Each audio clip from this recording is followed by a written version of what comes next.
enfant de star disparu, quel modèle de résilience pour Jade et Joie Hallyday? Il s'appelle Charlotte, Paris, Claude Jr., Julien.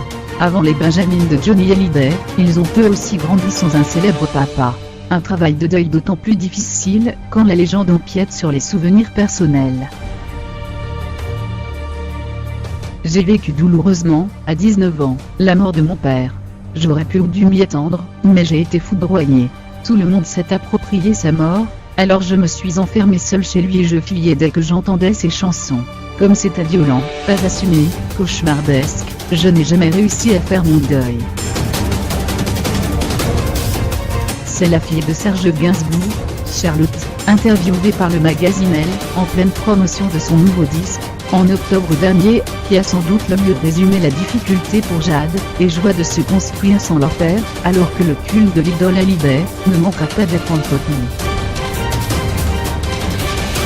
Hommage, émission, disques perpétueront la légende du personnage public, mais raviveront les souvenirs et l'absence de la personnalité privée. Endeuillée à l'âge de 11 ans, la fille de Michael Jackson, Paris, en a violemment souffert, entre tentatives de suicide et séjours en unité psychiatrique. Aujourd'hui âgée de 19 ans, elle garde son père dans la peau, en multipliant les tatouages à son honneur, mais aussi les interviews réhabilitant sa normalité, derrière ses excentricités de King of Pop.